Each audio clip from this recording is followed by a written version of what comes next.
Take a pit stop for all things NASCAR with the Ford Tire Change podcast.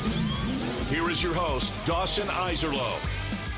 It's the Ford Tire Change podcast, ESPN Southwest Louisiana sports station. Dawson Iserlo back with you again, and we've got a special guest today. It's our guy, Matt Miguez, the host of the Miguez Mindset podcast, and also a big NASCAR fan who follows and covers the sport like I do. So excited to have him here. First time this year, Matt. Welcome back to the show. Dawson, thank you for having me. It's been a really fun start to the NASCAR season so far. Martinsville was on Sunday. We're going to talk about that a good bit here. Look, it's one of the most historic tracks that we go to. You've got everything associated with Martinsville, short track racing. We know the package has been something they've worked on for a while now at the short tracks. They feel like they've got a tire compound that has improved some things. Racing-wise, it wasn't the most entertaining Cup Series race in the history of the sport. Denny Hamlin was really, really good. You had some comers and goers at different points. All in all, I thought it lacked some of the intrigue that we're maybe hoping these tires are going to give us at some point. But it was also refreshing, I thought, to see a green flag run to end a race. No shenanigans, which we're going to talk about some of the shenanigans in the lower series in just a bit. But this was kind of your typical, okay, not the most exciting Martinsville race in the world. I don't know. What would you make of it? Yeah, I mean, I tend to agree with that. You thought that the softer tires would maybe create a little more passing and a little more fighting for position, and you just really didn't have that.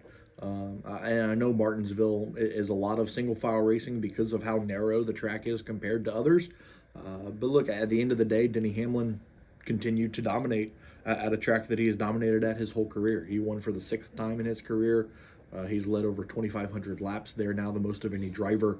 I'm not a Denny fan, but I can respect, when you lead 275 laps of a 400-lap race. You just got to tip your hat to the guy. He had the best car. Yeah, and Denny, it's interesting too. Let's talk about him right now while we're on the topic.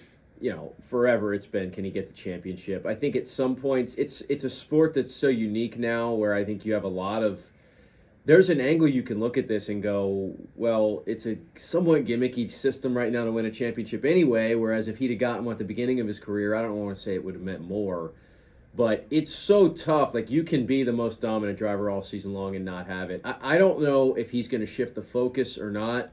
He wants one. Don't get him wrong. He wants one. The window's closing, and I wonder if this win right here is kind of the signal that Denny's got, kind of putting his foot in the ground and going, hey, we're still here, we're still in this thing, and I want to be a contender. Yeah, I mean, I would think so. I've got to say, while we're talking about Denny, though, him holding the Ò11 Against the WorldÓ flag, like, come on, Mike dude. Joy wasn't a fan. Come on, dude. Like, I know a lot of people don't like you, but the stuff like that is why people don't like you. But anyways, I digress on that hill. No, he's definitely a contender for the championship. And I think he's kind of running a fine line right now of, does he want to be a driver that competes week in and week out, or is he just consistently looking for points to try to put himself at the top of the standings and create a run for a championship, in the fall? Is he racing for wins, or is he racing for points? It's kind of a fine line that he's walking right now. Yeah, it is interesting too now with the format too. Wins are obviously going to help you the most in the playoff point category, but if you want those, playoff points that come with your finish in the standings, that's another thing. And that's an interesting point to get to, because you have a guy like Christopher Bell who has 3 wins in the bank, and yet he's 4th in points. Now, it's not like he's 20th in points, but the consistency there hasn't been there. But when he's been up front, he's won. Yeah. Whereas somebody like William Byron, who necessarily, hasn't won everything, but is the leader in the point standings and has kind of consistently also has used stage points to his advantage. Byron's scored stage points almost every week so far.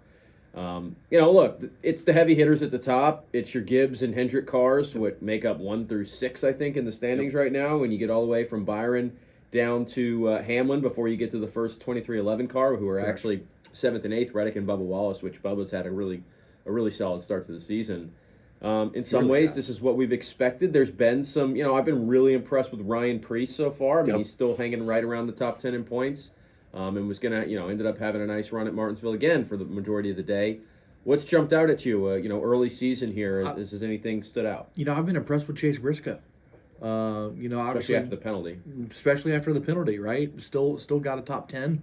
And any time you change teams and you're running a new card that you're not familiar with, and you're working with engineers and crew chiefs and whatnot that you're not familiar with, there's typically a learning curve. But Chase Briscoe's had a really nice start to this year with Joe Gibbs Racing. Obviously, that's not a bad team to move on to, right? But no, he's handled this whole situation really well. Already has a couple of top 10s. Has looked really good doing it as well.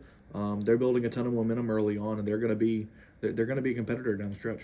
And on the other end of that, for Joe Gibbs Racing, Ty Gibbs now, I believe, broke the record for the most starts without a win in a Joe Gibbs Racing car as a full-timer, and just can't buy it. Maybe showed a little bit of signs of progress this past weekend, but it was 20th or worse, I think, every race of the season prior to that. Yep. What we thought of as one of the young up-and-coming stars in this sport, and everybody's got their opinions about Ty Gibbs, for better or for worse, and who his family is and how he got where he got and all that stuff. But sure. All things aside, the expectations were tremendously high, and that 54 team just feels lost right now. Yeah, it's a weird thing because, like you said, obviously we all know why he's in the position that he's in, right? He's the grandson of the team owner and the legendary owner in Joe Gibbs, and maybe that alluded to maybe some too high expectations, maybe. But yeah, no, it certainly hasn't panned out, and it's not to say that he doesn't have talent or it's not he's not a bad race car driver. I just think that he's run into maybe some stretches of being in the wrong place at the wrong time, maybe a little too often. It is interesting to look down at the Xfinity Series, a place that Ty Gibbs dominated, by the way, had a ton of success. The Xfinity Series had a race at Martinsville on Saturday, and that's maybe how I could describe it. It was a race. It was a contest of drivers and cars. There were wrecks. It is a developmental series. It is a place where young drivers can try and cut their teeth, get better. It is not the Cup Series for a reason. Sure. But I thought what we saw on Saturday was pretty unacceptable, specifically what happened at the end of the race. Taylor Gray, who was really dominating and I thought was doing a pretty clean job of it. Sammy Smith had already kind of moved him up out of the track, out of the line once, and I thought that line was bordering on fair play, but whatever, it is what it is. Rubbing his racing, everything you want to say, cliches. And then he dumps him in the final corner, and I just had a real problem with it. I thought Taylor Gray really deserved to win that race, and I thought, that was not the only... There were moves like that all over the track on Saturday. You saw Mike Joy have his comments about it on Sunday during the Cup Series race, and I mostly agree with him. It's a difficult spot because you want these drivers to be able to learn. You want them to be able to be aggressive and make mistakes, but there was lines that were crossed all day on Saturday, and I don't think that's what that series is really for. It was ugly. Yeah, like you said, you want them to be aggressive. You want them to make mistakes and learn from them. But there's a difference between aggression and making mistakes and just flat out crossing a line. And I think Sammy Smith flat out crossed the line Saturday night in Martinsville. Like you said, moving him up the racetrack is one thing. Completely just dumping him in turn 4 is just a whole different one. I expect NASCAR to create some kind of punishment for Sammy Smith because again, it's just absolutely unacceptable and it's bad for the sport. That's what's interesting too. And look, by the time this podcast gets posted, NASCAR's probably going to be pretty close to making a decision. A lot of times Wednesdays are when they make those announcements. With the Xfinity Series, sometimes that can differ a little bit. You've got some precedent here, right? Austin Dillon had a win taken away. But the difference is, and why this gets a little bit trickier, it's not the Cup Series, and we know the Xfinity Series has different, race directors. It has different members. Ultimately, this is NASCAR's umbrella. They have control over it. But he also didn't win the race, too, so that becomes interesting because his move was, somewhat... It was successful in taking the leader out. It was not successful in winning the race like Austin Dillon's was. So I will be fascinated. I do think you probably have to give him some sort of... Whether it's a points punishment, whether it's... I don't think it rises to the level of a one-race suspension. But that's not out of the question either. I don't think it's out of the question. Especially in the developmental series. Like, I actually think in the Cup Series, you're less likely to do it. In this, if you want to send a message to this young driver that what he did wasn't acceptable, what better way than to make him sit out a race? Yeah, I think that would be a that would be an appropriate move. I don't think that's one that NASCAR is going to make. I think you're just going to see a heavy, points deduction. Maybe the crew chief gets suspended. Right. No, I agree with you. I think a one-race suspension for Sammy Smith would be the right move. Just like you said, to send a message not only to him but to all the other drivers in the Xfinity Series that what he did Saturday night in Martinsville is not going to be tolerated going forward.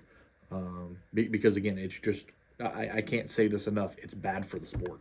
And along those lines, as you mentioned, the crew chief, one thing, and I haven't been able to go back. I haven't heard the in-race audio. I'm sure they will review whether or not he was instructed, Correct. Encouraged, Correct. Discouraged. That's a part of it too. Whether sure. Sammy did this on his own, I'm sure that NASCAR is going to do the best they can. They have the ability to go back, listen in team comms, and try and figure that out. Okay. Let's move on to this week's race with Matt Miguez here. Let's give a preview. It's Darlington. It's one of my favorite tracks that we go to in the circuit. It might be my favorite. I love everything about Darlington, the history. It's Throwback Weekend. I like the decision, by the way, a few years back to separate Throwback Weekend from the Southern 500 to have that kind of distinction. The spring race has what's special about it. It's the Throwback race, and then the Southern 500 is one of the crown jewels of the sport when we go there later in the season. We've already seen a good number of throwbacks unveiled this year. I think it's always funny that the teams who choose not to have one, Carson Hocevar made a joke about it yesterday because apparently his team's not going to have one. I really don't get it. I get the sponsors have to sign off on these things, but regardless, there are some pretty sweet ones. I love Kyle Larson going back to the Kellogg's scheme. The Tony the Tiger. That's going to be run. So that one looks really good. But regardless, it's also one of the best tracks, and it's one of these tracks that the next-gen cars really thrived on.